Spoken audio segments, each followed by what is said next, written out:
he wrote to Richard Wilhelm's translation of a Chinese Taoist text called The Secret of the Golden Flower. And it was Jung who helped me to remind myself that I was, by upbringing and by tradition, always a Westerner, that I couldn't escape from my own cultural conditioning, and that this inability to escape was not a kind of prison, but was the endowment of one's being with certain capacities, like one's arms and legs and mouth and teeth and brain, which could always be used constructively. And I feel it's for this reason that I have always remained for myself in the position of the comparative philosopher, wanting to balance East and West rather than to go overboard with enthusiasm for exotic imports. But there are aspects of Jung's work far beyond this that I want to discuss. And first of all, I want to call attention to one fundamental principle that underlay all his work and that was most extraordinarily exemplified in Jung himself as a person. And this is what I would call his recognition of the polarity of life. That is to say, his resistance to what is to my mind the disastrous and absurd hypothesis that there is in this universe a radical and absolute conflict between good and evil, light and darkness, that can never, never, never be harmonized. This conflict has come up to us in a very vivid way in recent days with the trial of Adolf Eichmann. And with Arthur Koestler's passionate denunciation of any sort of philosophy of life, and he's thinking in mind, he has in mind particularly Eastern philosophies like Buddhism and Hinduism, which so slur the absolute differences between good and evil that in their name one could justify the sort of crimes which were committed in the concentration camps of Germany. And it's interesting, too, that certain people accused Jung also of Nazi sympathies because he, too, would not subscribe to the absolute state of a war between good and evil, going down to the very roots of the universe. Obviously, when certain crimes and catastrophes occur, human emotions are deeply and rightly aroused. And I would, for myself, say that were I in any situation where an Eichmann was operating, I would be roused to a degree of fury that I can hardly imagine in my present existence, but I know it would come out from me. I would oppose those sorts of villainies with all the energy that I have, and if I was trapped in such a situation, I would fight it to the end. But at the same time, I would recognize the relativity of my own emotional involvement. I would know that I was fighting a man like Eichmann in the same way, shall we say, as a spider and a wasp, insects which naturally prey upon one another and fight one another, do so. But as a human being, I would not be able to regard my adversary as a metaphysical devil. That is to say, as one who represented the principle of absolute and unresolvable evil. And I think this is the most important thing in Jung, that he was able to point out that to the degree that you condemn others and find evil in others, you are to that degree unconscious of the same thing in yourself, or at least of the potentiality of it. There can be Eichmanns and Hitlers and Himmlers just because there are people who are unconscious of their own dark sides, and they project that darkness outward into, say, Jews or communists or whatever the enemy may be, and say, there is the darkness, it is not in me, and therefore because the darkness is not in me, I am justified in annihilating this enemy, whether it be with atom bombs or gas chambers or whatnot. But to the degree that a person becomes conscious that the evil is as much in himself as in the other, to this same degree he is not likely to project it onto some scapegoat and commit the most criminal acts of violence upon other people. Now this is to me the primary thing that Jung saw, that in order to admit and really accept and understand the evil in oneself, one had to be able to do it without being an enemy to it. As he put it, you had to accept your own dark side. And he had this preeminently in his own character. I had a long talk with him back in 1958, and I was enormously impressed with a man who was obviously very great, but at the same time with whom everyone could be completely at ease. There are so many great people, great in knowledge or great in what is called holiness, with whom the ordinary individual feels rather embarrassed. He feels inclined to sit on the edge of his chair and to feel immediately judged by this person's wisdom or sanctity. Jung managed to have wisdom, and I think also sanctity, in such a way that when other people came into its presence, they didn't feel judged. They felt enhanced, encouraged, and invited to share in a common life. And there was a sort of twinkle in Jung's eye that gave me the impression that he knew himself to be just as much a villain as everybody else.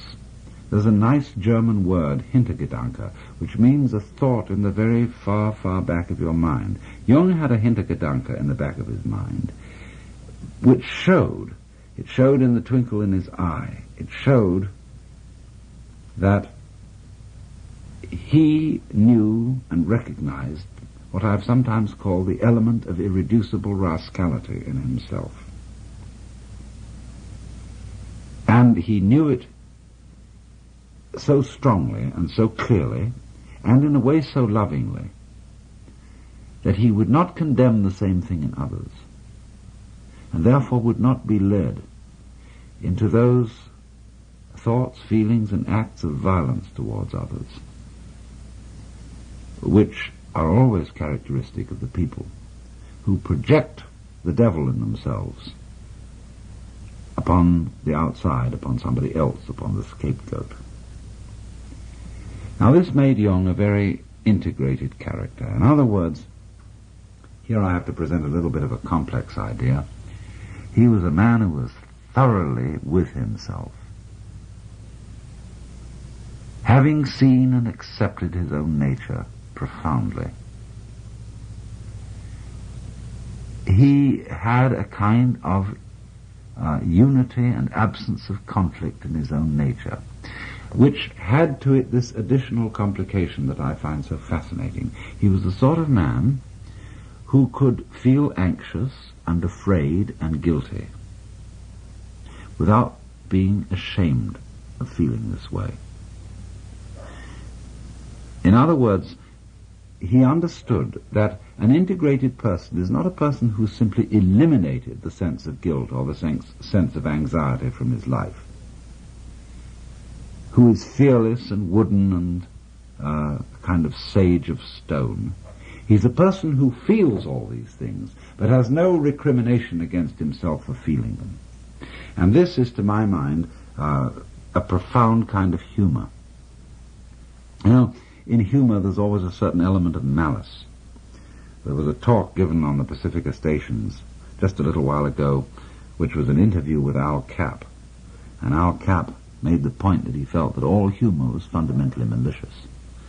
Now, there's a very high kind of humor, which is humor at oneself. A real humor is not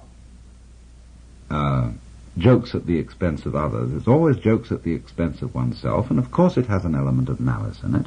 It has malice towards oneself, the recognition of the fact that behind the social role that you assume, behind all your pretensions to being either a good citizen or a fine scholar or a great scientist or a leading politician or physician or whatever you happen to be, that behind this facade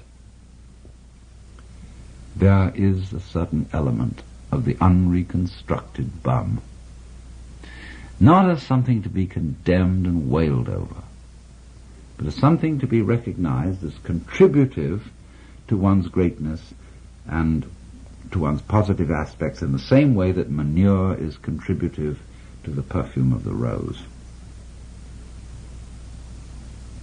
Jung saw this, and Jung accepted this. And I want to read a passage from one of his lectures, which I think is one of the greatest things he ever wrote, and which has been a very marvelous thing for me. It was in a lecture delivered to a group of clergy in Switzerland a considerable number of years ago, and he writes as follows.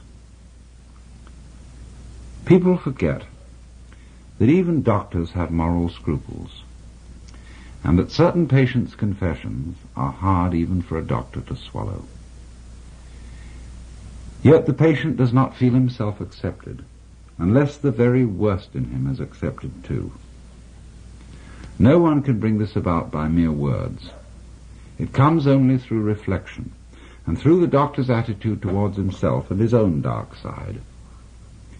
If the doctor wants to guide another, or even accompany him a step of the way, he must feel with that person's psyche.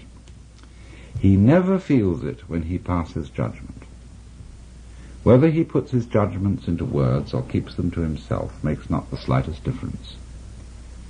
To take the opposite position and to agree with the patient offhand is also of no use. Feeling comes only through unprejudiced objectivity. This sounds almost like a scientific precept, and it could be confused with a purely intellectual, abstract attitude of mind. But what I mean is something quite different. It is a human quality, a kind of deep respect for the facts, for the man who suffers from them, and for the riddle of such a man's life. The truly religious person has this attitude. He knows that God has brought all sorts of strange and inconceivable things to pass, and seeks in the most curious ways to enter a man's heart. He therefore senses in everything the unseen presence of the divine will. This is what I mean by unprejudiced objectivity. It is a moral achievement on the part of the doctor, who ought not to let himself be repelled by sickness and corruption. We cannot change anything unless we accept it. Condemnation does not liberate, it oppresses. I am the oppressor of the person I condemn, not his friend and fellow sufferer. I do not in the least mean to say that we must never pass judgment when we desire to help and improve. But if the doctor wishes to help a human being, he must be able to accept him as he is. And he can do this in reality only when he has already seen and accepted himself as he is. Perhaps this sounds very simple, but simple things are always the most difficult. In actual life, It requires the greatest art to be simple, and so acceptance of oneself is the essence of the moral problem and the acid test of one's whole outlook on life. That I feed the beggar, that I forgive an insult, that I love my enemy in the name of Christ, all these are undoubtedly great virtues. What I do unto the least of my brethren, that I do unto Christ. But what if I should discover that the least amongst them all, the poorest of all beggars, the most impudent of all offenders, yea, the very fiend himself, that these are within me, and that I myself stand in need of the alms of my own kindness, that I myself am the enemy who must be loved, what then? Then, as a rule, the whole truth of Christianity is reversed. There is then no more talk of love and long-suffering. We say to the brother within us, Raka, and condemn and rage against ourselves. We hide him from the world. We deny ever having met this least among the lowly in ourselves, and had it been God himself who drew near to us in this despicable form, we should have denied him 1,000 times before a single cock had crowed. Well, you may think the metaphors rather strong, but I feel that they are not so needlessly. This is a very, very forceful passage, and a memorable one in all Jung's works, trying to heal this insanity from which our culture in particular has suffered, of thinking that a human being can become hale, healthy, and holy by being divided against himself in inner conflict, paralleling the conception of a cosmic conflict between an absolute good and an absolute evil, which cannot be reduced to any prior and underlying unity. In other words, our rage, and our very proper rage, against evil things which occur in this world, must not overstep itself. For if we require as a justification for our rage a fundamental and metaphysical division between good and evil, we have an insane and in a certain sense schizophrenic universe, of which no sense whatsoever can be made. All conflict, Jung was saying, all opposition has its resolution in an underlying unity. You cannot understand the meaning of to be unless you understand the meaning of not to be. You cannot understand the meaning of good unless you understand the meaning of evil. Even St. Thomas Aquinas saw this, for he said that just as it is the silent pause which gives sweetness to the chant, so it is suffering, and so it is evil, which makes possible the recognition of virtue. This is not, as Jung tries to explain, a philosophy of condoning the evil. To take the opposite position, he said, and to agree with the patient offhand is also of no use, but estranges him, the doctor, or estranges him, the patient, as much as condemnation. Let me continue further, reading from this extraordinary passage. Healing may be called, Jung says, a religious problem. In the sphere of social or national relations, the state of suffering may be civil war, and this state is to be cured by the Christian virtue of forgiveness and love of one's enemies. That which we recommend with the conviction of good Christians as applicable to external situations, we must also apply inwardly in the treatment of neurosis. This is why modern man has heard enough about guilt and sin. He is sorely beset by his own bad conscience, and wants rather to know how he is to reconcile himself with his own nature, how he is to love the enemy in his own heart, and call the wolf his brother.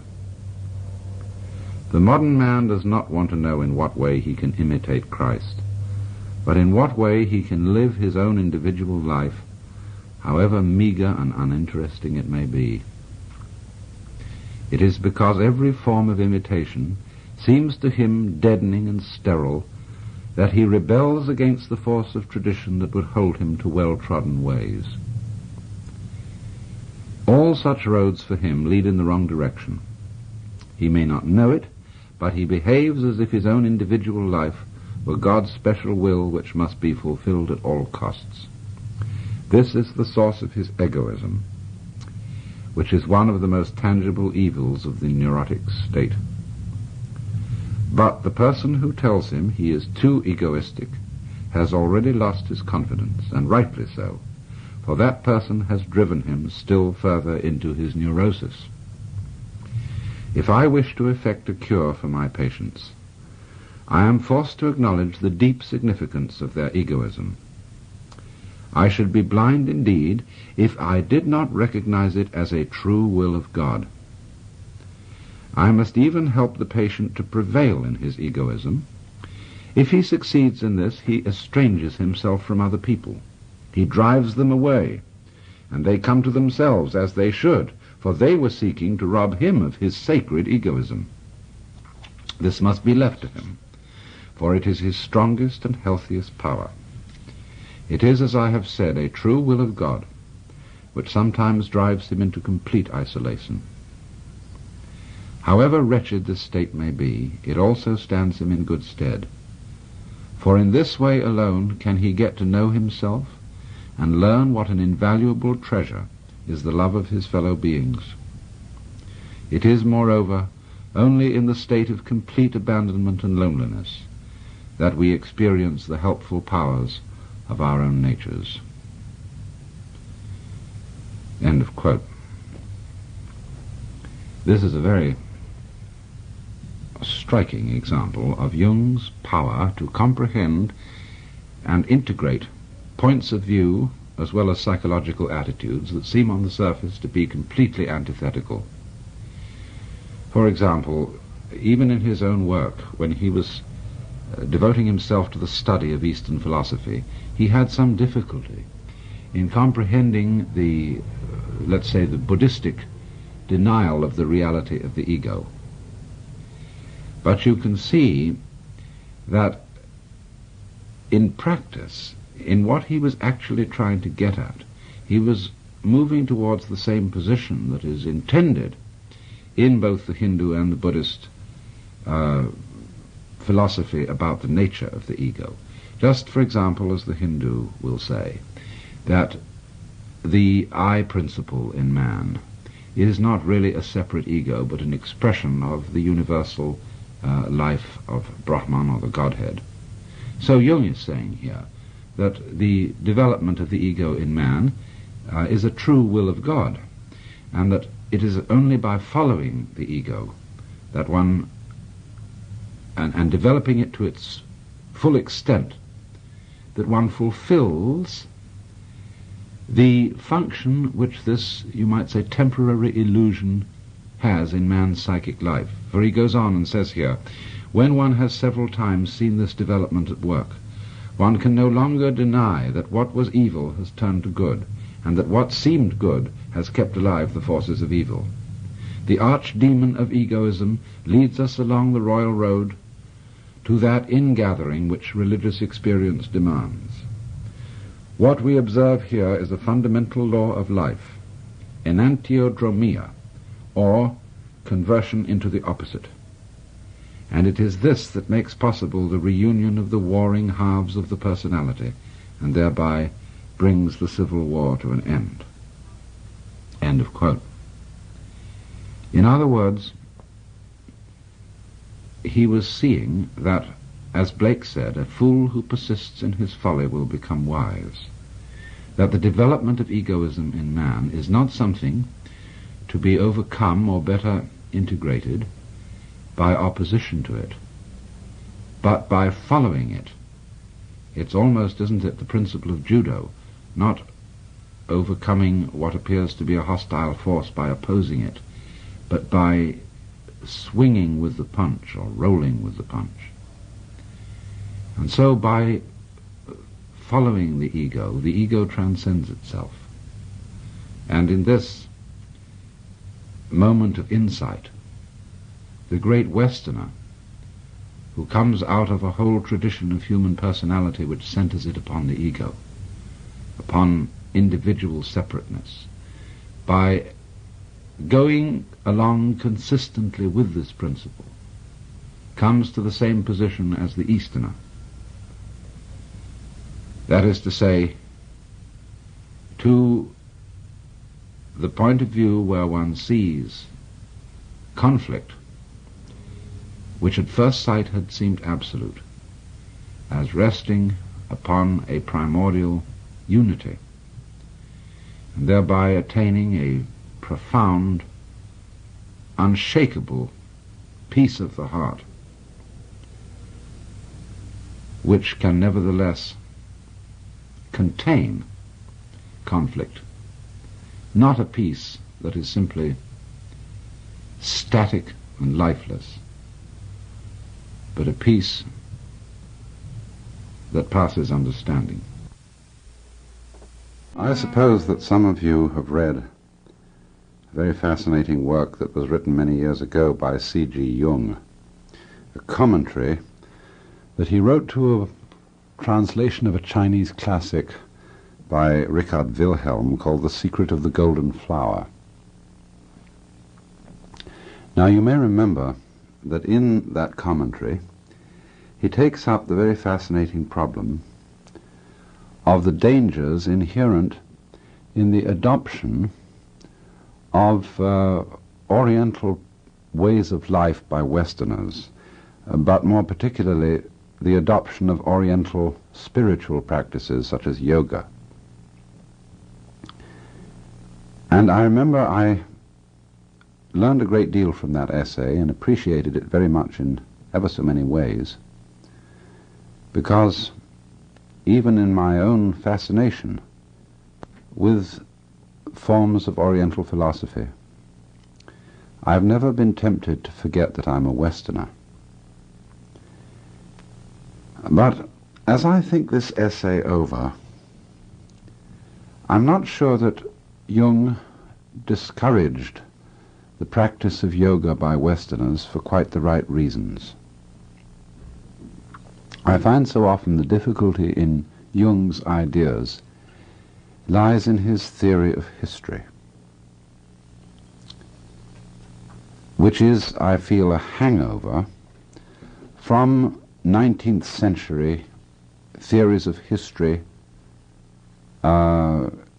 encouraged by Darwinism, namely that there's a sort of orderly progression from the ape through the primitive to the civilized man. And of course, naturally at that time that was all hitched in with the theory of progress, and it was highly convenient for the cultures of Western Europe, which were then one up on everybody else, to consider themselves in the van of progress, and when they visited the natives of Borneo and Australia and so on, to be able to feel that they were perfectly justified in appropriating their lands and dominating them because they were giving them the benefits of the last word in evolution. And therefore, under the influence of that sort of theory of history, which is felt in the work of both Freud and Jung, one gets the feeling of there being a kind of progressive development of human consciousness. And Jung is charitable enough to assume that because the Chinese and Indian civilizations are immeasurably older than ours, they've had the possibility of far more sophistication in psychic development, even though he feels, and probably rightly, that there are things they can learn from us. But the reason why he discourages the Westerner from the practice of yoga is that he says this is a discipline for a far older culture than ours, which along certain lines has progressed much further and has learned certain things that we haven't mastered at all yet. And thus he points out that when somebody embraces Vedanta or Theosophy or any yoga school in the West, and tries to master a discipline of concentration in which they have to oust from their consciousness all wandering thoughts. He says that this for a Westerner may be a very dangerous thing indeed, because just exactly what the Westerner may need to do is to allow free rein to his wandering thoughts and his imagination and his fantasy, because it's only in this way that he can get in touch with his unconscious, and that his unconscious will not leave him in peace until he gets in touch with it. And he assumes the members of Oriental cultures have done this long before they went in for yoga practice. Now, I don't think this is quite true, but I do think there are other reasons why Western people need to exercise a good deal of discrimination and caution in adopting Eastern disciplines and ways of life. In other words, it's rather like the problem of taking medicine. You know, if you don't feel very well and you go to a friend's medicine cabinet and you sort of look it over and see bottles of medicine in there, and you say, I'm sick, I need medicine, so you take some medicine. Any medicine will do. Well, it won't. And according to what's the matter with you, so the medicine has to be prescribed. And I don't think that the things which some of the Eastern disciplines are designed to cure are quite the same things that we need. Now, it's fundamental to my view of the nature of such forms of discipline as Buddhism and Taoism that they are ways of liberation from a specific kind of confinement.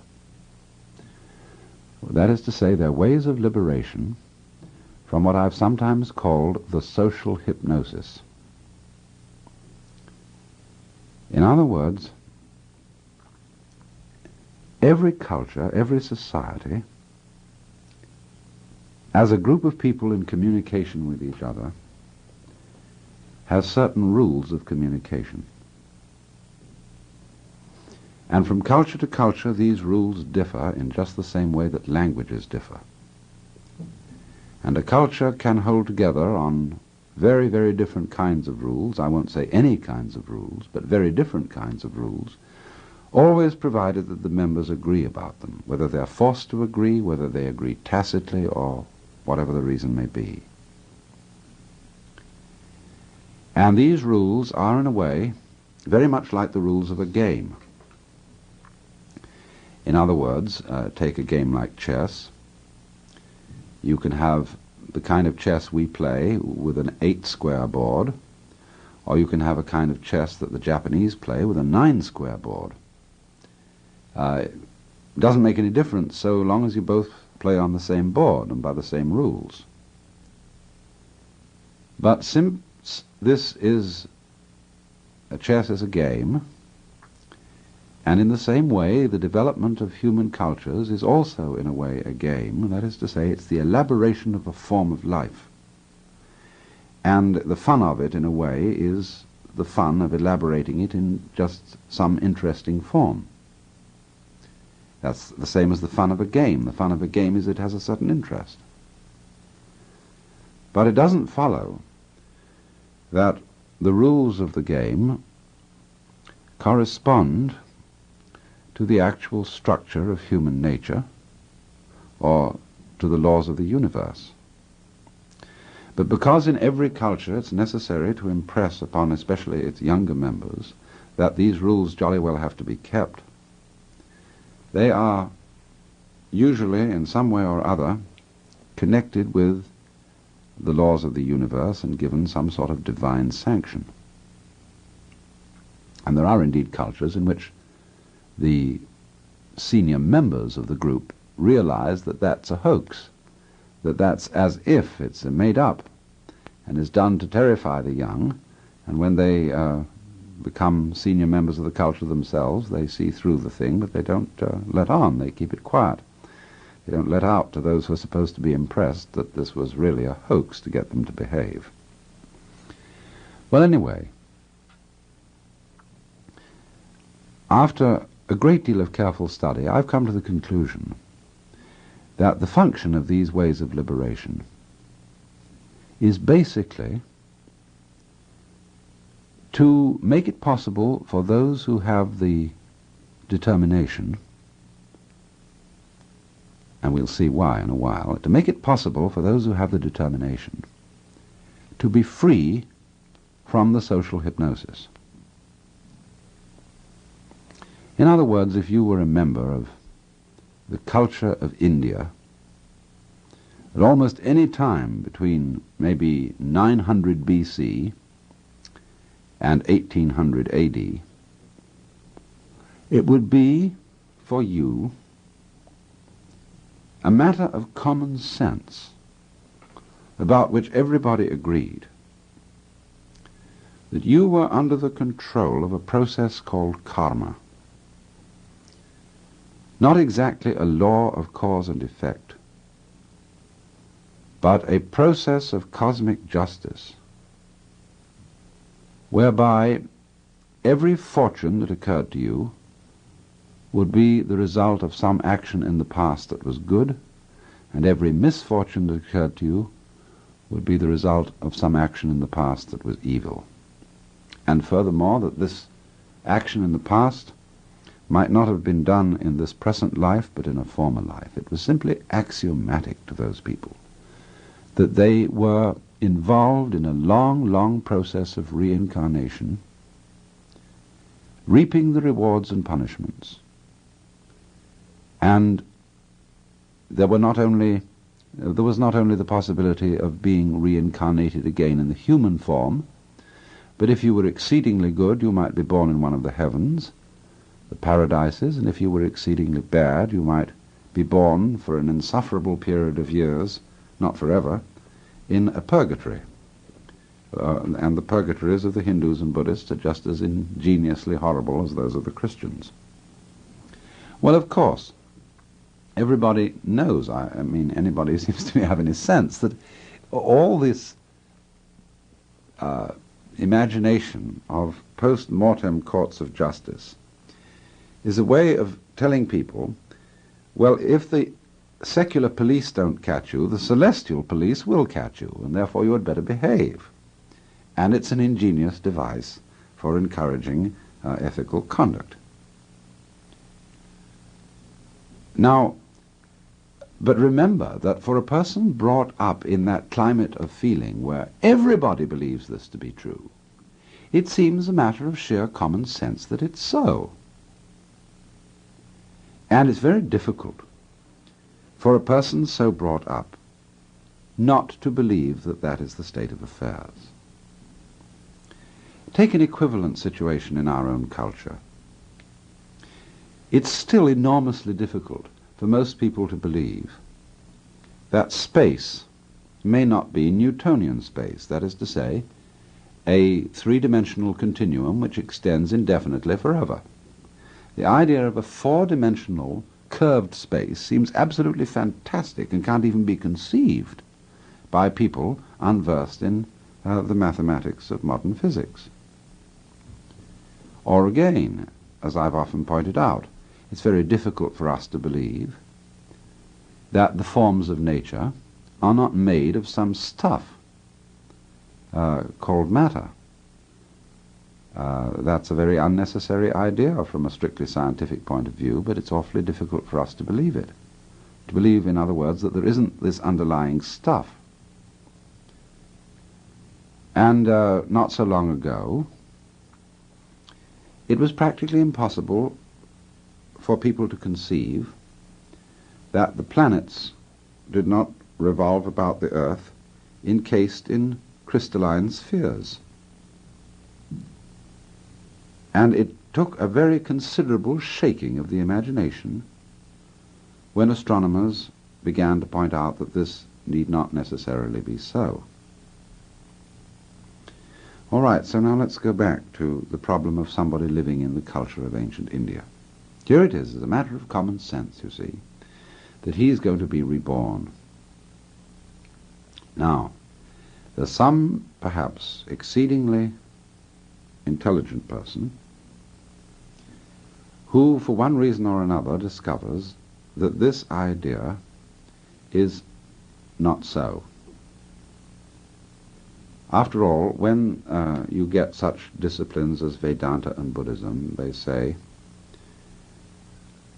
that the ultimate goal of the discipline is release from the rounds of rebirth, and incidentally also, which is fundamental to it, release from the illusion that you are a separate individual confined to this body.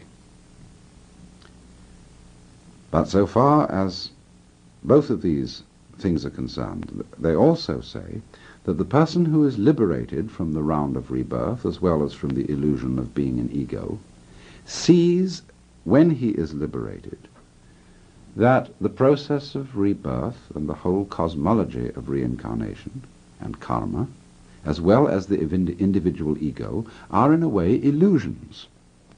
That is to say, he sees that they are maya. And I would like to translate maya at this moment, not so much illusion, as a playful construct, a social institution. So he sees, you see, that those things are not so.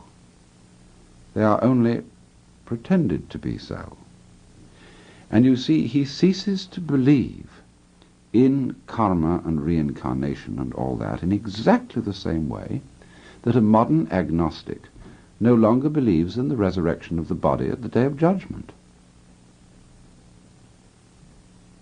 I know this to be so because although you will get very many Hindus and Buddhists who say that they believe in reincarnation and come over here and teach it as part of the doctrine of Vedanta or Buddhism, the most sophisticated and the most profound, I'll say perhaps profound rather than sophisticated, Buddhists that I have known have said that they don't believe in it literally at all. And so I could say that those who do believe in it simply because it's part of their culture, and they've not yet been able to be liberated from it. And so it seems to me very funny indeed when Western people who become interested in Vedanta or Buddhism, that is to say, in forms of discipline to liberate Hindus and Chinese people from certain social institutions, Western people adopt it, and then also adopt the ideas of reincarnation and karma from which these systems were designed to liberate them. Of course, they adopt them because they feel it's consoling that one will go on living, and that wasn't the point at all. Or that it explains something, that why one suffered in this life was not because the universe was unjust, but because you committed some misdeed in the past. And so Westerners who take up the Oriental doctrines in that spirit, unfortunately, take up the very illusions from which these doctrines were supposed to be ways of deliverance. Now, that may be difficult to see just because so many practicing Hindus and Buddhists say they believe in reincarnation and this whole process of the cycles of karma and so on. And they, after all, are practicing it, and they should know. Well, now look here, there's a certain good reason why they shouldn't. Of course, I'm making an exception of the Indian or Chinese who's been educated in Western style. And he ceases to believe, maybe, in the cosmologies of his own culture, But he's not liberated in the Buddhist sense, because in receiving a Western education he's become a victim of our social institutions instead, and then he's just exchanged, as it were, one trouble for another. But when you take the situation as it stands, or as it did stand in India, isolated from Western culture, obviously no society can tolerate within its own borders the existence of a way of liberation, a way of seeing through its institutions, without feeling that such a way constitutes a threat to law and order. Anybody who sees through the institutions of society and sees them for, as it were, creative fictions, in the same way as a novel or a work of art is a creative fiction, anybody who sees that, of course, could be regarded by the society as a potential menace. But then you may ask, well, if Buddhism and Vedanta and so on were indeed ways of liberation, how could Indian or Chinese society or Burmese society have tolerated their presence? Well, the answer lies simply in the much misunderstood esotericism of these disciplines. In other words, that those who taught them, the masters of these disciplines, made it incredibly difficult for uninitiated people to get in on the inside. And their method of initiating them, in a way, was to put them through trap after trap after trap to see if they could find their way through. In other words, such a master would not dream of beginning by disabusing the neophyte and saying, well, you know, all these things you heard from your father and mother and teachers and so on were fairy tales. Oh, no, indeed. He would do what is called in Buddhism, exercise the use of upaya. It's a Sanskrit word meaning skillful devices or skillful means, sometimes described as giving a child a yellow leaf to stop it crying for gold. After all, when you approach one of these ways of liberation from the outside, it looks like something very, very fantastic. Here you are literally going to be released from a literally true and physical cycle of endless incarnations in heavens and hells and all kinds of states. And therefore, naturally, to do that, what an undertaking that must be. What a wonderful, extraordinary person you've got to become. And so the neophyte is ready for almost anything. And the teacher, because the fundamental problem in this whole thing is for him to get rid of the illusion, you see, that he's a separate ego. If there's no separate ego or sort of soul, then there's nothing to be reincarnated. So all the teacher really, he has all kinds of complicated ways of doing it, but all that he really says to him is, well, now, if you will look deeply into your ego, you will find out that it is a non-ego, that your self is the universal self, as he might say if he were a Vedantist. Or if he were a Buddhist, he might say, if you look for your ego, you won't find it. So look for it, and see, and really go into it. And so he gets the man meditating, and trying by his ego to get rid of his ego. Well, that is a beautiful trap. It can last forever, until one sees through it. In other words, this is like trying to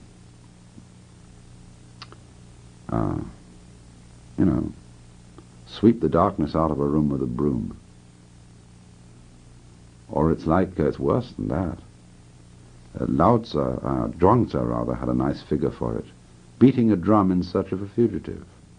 That's to say, you know, when the police go out because they've had a telephone call that there's a burglar, they come racing to the house with a siren full blast, and the burglar hears it and runs away. Because, of course, to try and get rid of the ego for one's advantage in some way is an egotistic enterprise, and you can't do it.